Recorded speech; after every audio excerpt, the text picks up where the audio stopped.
Hi guys, welcome to my channel. My name is Lilian Oja, and if you're looking to immigrate to Canada or any country in the world, then my channel is the best channel for you. You want to be subscribed to my channel.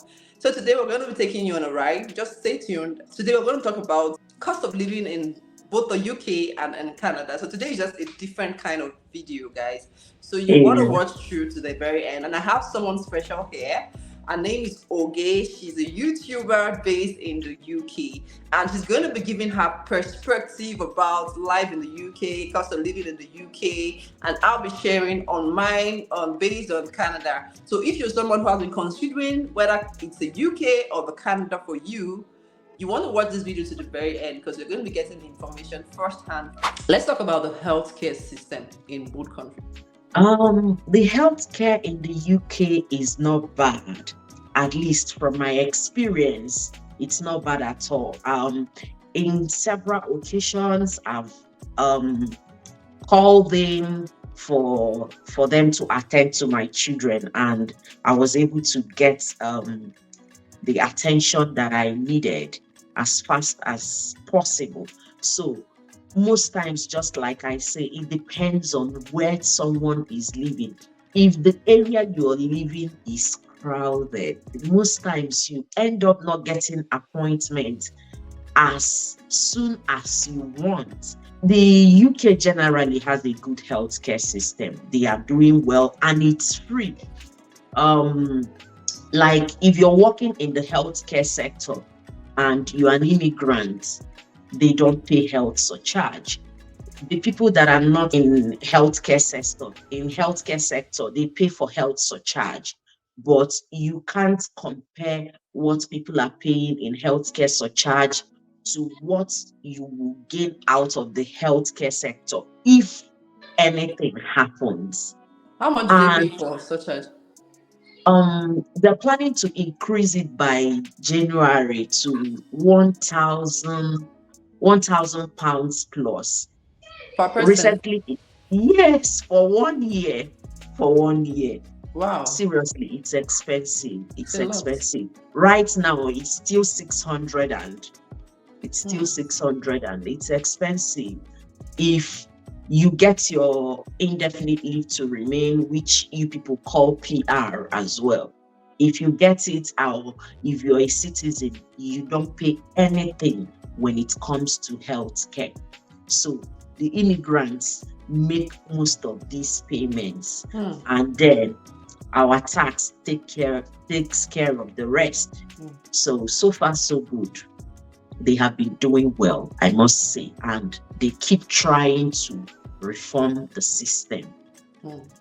Okay, for Canada, the healthcare system is free. Yeah, it's free. The government actually takes care of the insurance for people in Canada. As long as you have a legal stay in Canada, the government Wow. covers your healthcare. Okay, now this covers your consultation, your visits to the doctors, but it does not cover the medications that you get. Now, you're not paying anything, you're not paying a surcharge, you're not paying any other thing. But if you have to visit a doctor, it's free.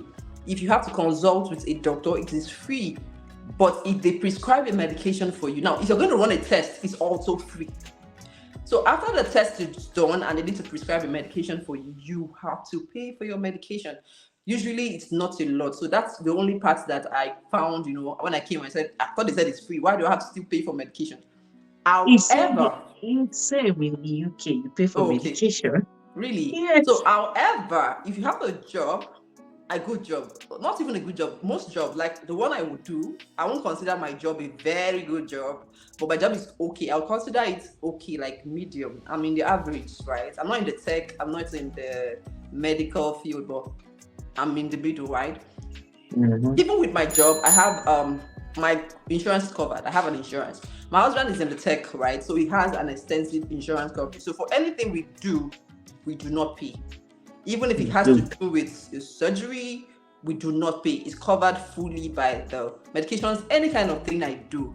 Even my family planning, everything is covered by the insurance. So it all That's depends. good. If you are coming if you don't have a job yet, you have your insurance covered by the government. If you get a job, you now have to find out if your job would give you, insurance. Now, some of this insurance covered by the companies and do not cover dental because dental is really expensive.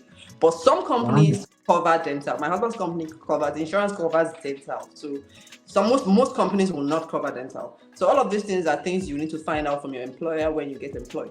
But overall, the healthcare system in Canada is working, is good. Okay. Like she said, it's the same thing. If you're in a location where it's crowded, you find it. Your appointments might not come. If you need to see a doctor now, you might not get an appointment today.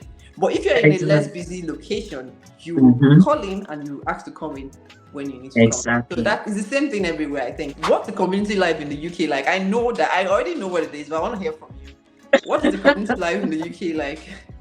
Uh, the UK lives a great community life, and like where I stay. Recently, we had a party, and we had a Nigerian party, and a lot of community life is happening here. That's the truth. People bond a lot, and we have. This is somewhere that you will be, and you won't say, "I'm missing my country, and I have not seen what I want to eat that is from my country here." No, the UK, you have all these things here. It's just like your home. And when you need a helping hand, if you're that person that comes out, because most times the challenges people have are people that withdraw themselves completely. They don't want to associate. They're not even looking out for anybody. They just want to walk and go home. You understand? So it's really a challenge for those kind of people. But if you're someone that comes out, if you're someone that joins different groups and look out for others, definitely you're going to get help when you need one. All right, for Canada, I'll say it's a bit different now, and I'm going to tell you why.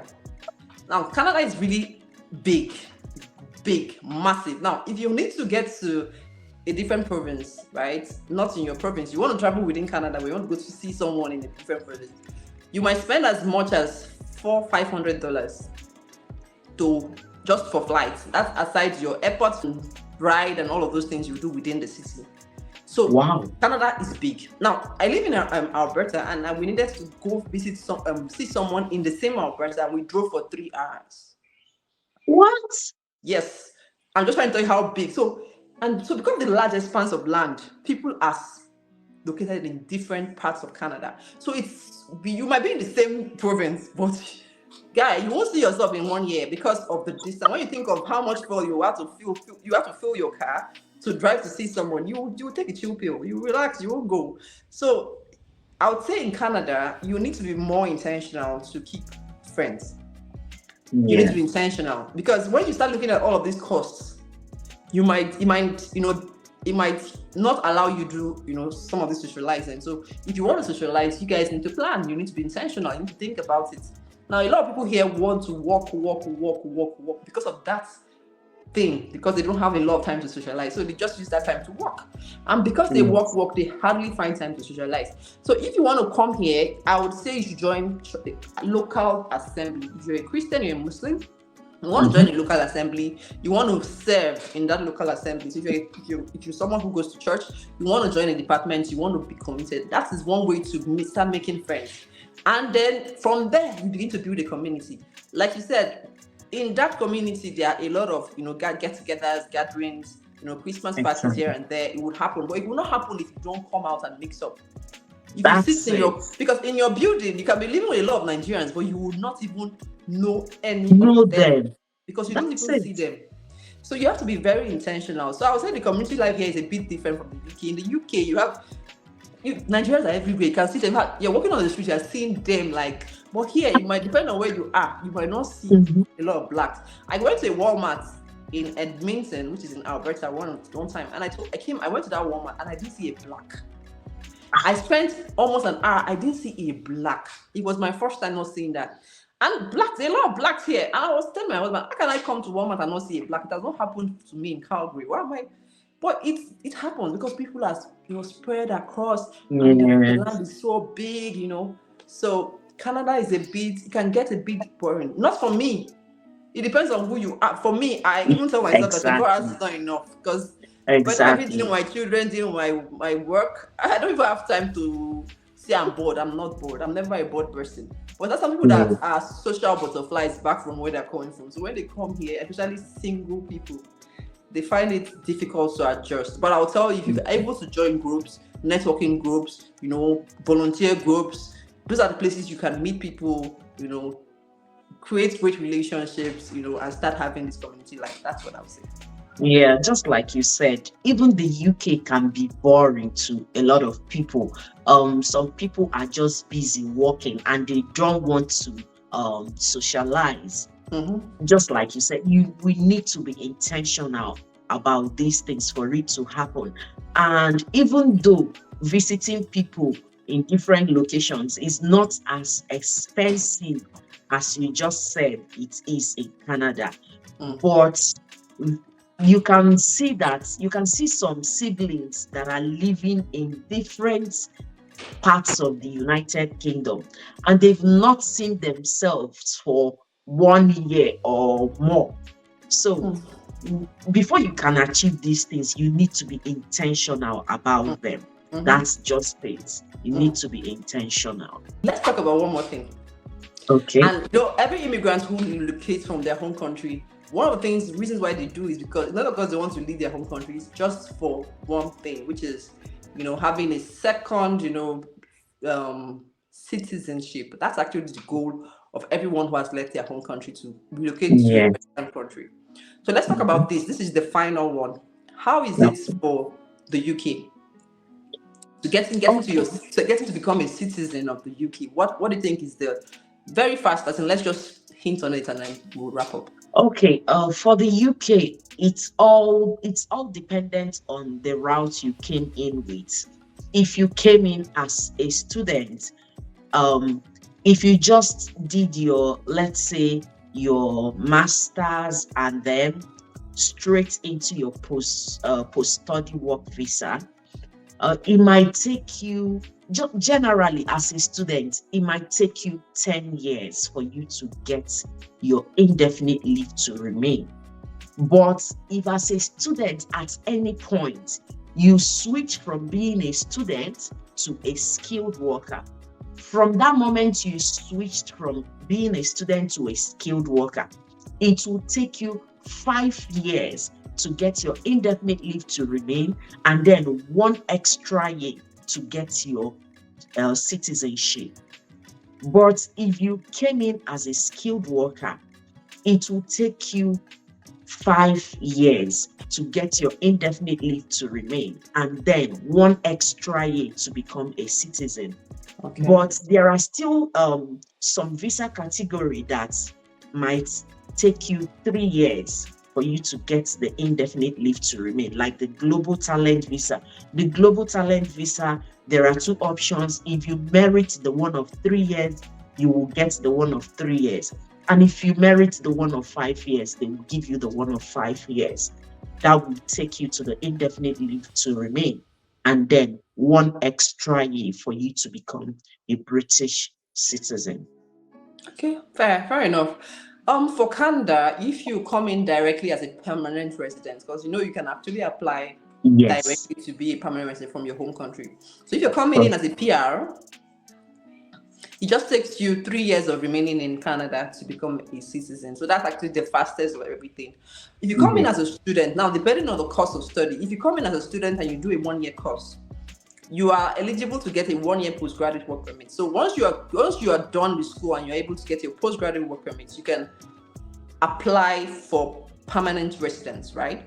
Now, if you get a Mhm. permanent residence, then means that you need 3 more years to remain in Canada as a PR to get your citizenship. So in total, 4 years. Now, if you have a Wow. 2 years course, that adds you another one extra year. So it means it's a 5 years. Mhm. Now, if you come in as a worker, right, Mm. you Yes. just need to work for at least a year. Mhm. Then you can apply for PR and then stay for 3 years and then get your PR. Now, but the thing about the Canada immigration thing is that it is well outlined. It's very straightforward. You know what it is for you from the get-go. So Exactly. once you apply for this, you know that this is this. You need to do this to get this. You need to do this to get this. Place 1 and 2 together, you get to 3 or get to 4. So that's it. So I think with all of these things we've shared today, it would help you, encourage you. There's no country that is best. Actually, let me tell you the truth, guys. There, that's the The first truth. thing you need to think about is where does God want me to go to? That's the most important thing I always tell people. Where does Hmm. God want me to go to? Think about it, pray about it. Once you have a conviction, with the information we've shared today, you can, you can put 1 and 2 together to make an informed decision on what country you want to go to. Okay, I'll leave you to conclude because I've done my conclusion. Guys, if you're watching us for the first time, you want to subscribe to our channels. Our channels are the best places you want to, be in if you're looking to Yeah. immigrate to a country of the world. I'll leave Oge to conclude. See you guys on the next one. Bye, guys. So, guys, I would always say if you want to migrate to any country, you don't need to spend a whole lot of money. These channels can help you get what you want. You need to make research, bury yourself in research, and you see that it's not as difficult as most people make it look. You can locate to any country of your choice as long as you have the information you require. That's just the basic thing. And then you see yourself where you are going to. But always remember to pray about it. That's the most important. Thank you. All right. Bye, guys.